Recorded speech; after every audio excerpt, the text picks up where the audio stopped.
नमस्कार किसान भाइयों। आज हम बात करेंगे चना फसल की एक ऐसी बीमारी जो रबी सीजन में सभी खेतों में दिखाई देती है। उठा या विल्ट जो एक फफूंद से होती है और इस फफूंद का नाम फ्यूजेरियम ऑक्सीफोरम विल्ट होता है। किसान भाइयों, यह फसल हमारे बीज और खेतों में हो सकती है। जब इसका अनुकूल वातावरण मिलता है तो यह हमारे खेतों में दिखाई देती है।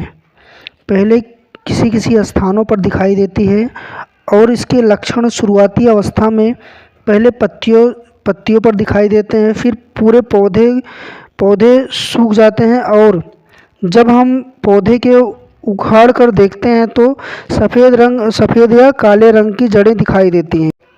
अगर विल्ट की रोकथाम करना है तो किसान भाइयों, खेत की तैयारी के समय ही सड़ी हुई गोबर की खाद या केचुए की खाद 50 किलोग्राम लेकर उसमें ट्राइकोडर्मा सूडोमोनास मिलाकर खेत में उसका उपयोग कर सकते हैं।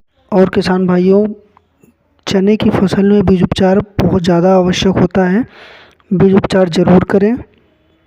जैसे आप बीज उपचार के लिए कार्बेंडाजिम प्लस मैनकोजेब का भी उपयोग कर सकते हैं 2.5 ग्राम पर केजी सीड के हिसाब से। और धानुका के बीटाबैक्स का उपयोग कर सकते हैं जिसमें technical carboxin 37.5%, thiram 37.5% WP form में होता है। इसका 2.5 ग्राम पर केजी सीड का उपयोग ले सकते हैं। और आजकल मार्केट में बहुत सारे 3 कॉम्बिनेशन में प्रोडक्ट उपलब्ध हैं, उसका भी उपयोग आप ले सकते हैं। जैसे सिजेंटा का वाइब्रेंस जिसमें सिडोक्सियम 12.6% है, एजेक्टोस्टोबिन 3.15% और थायराम 22% FS फॉर्म में है। और GSP के PCT का भी आप उपयोग ले सकते हैं जिसमें पाइलोकोल्स्पिन 3.5% है, थायराम 15% है, क्लोथ्रिन 22.5% फॉर्म है FS फॉर्म। और चने में 15 से 20 दिन बाद यह समस्या देखने को मिल रही है तो यूरिया के साथ आप थायोफाइनेट मिथाइल 70% का भी उपयोग ले सकते हैं।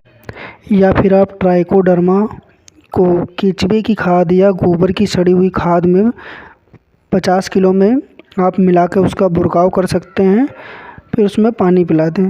यह सभी चीज़ें कर रहे हैं तो उसमें विल्ट की समस्या 90 से 95% आपको नहीं देखने को मिलेगी। किसान भाइयों, कुछ सावधानियां रखनी चाहिए, जैसे कि दूसरे फसल का अवशेष उसमें लंबे समय तक ना पड़ा रहे। इससे फफूंद की अधिकता देखने को बहुत ज़्यादा मिलती है। और फसल चक्र अपनाने चाहिए। और किसान भाइयों, रोग प्रतिरोधी वैरायटियों का चयन करना चाहिए। अगर यह जानकारी आप लोगों को अच्छी लगी हो तो हमारे चैनल को लाइक करें, सब्सक्राइब करें और अधिक जानकारी के लिए बेल आइकन की घंटी दबा दें। धन्यवाद।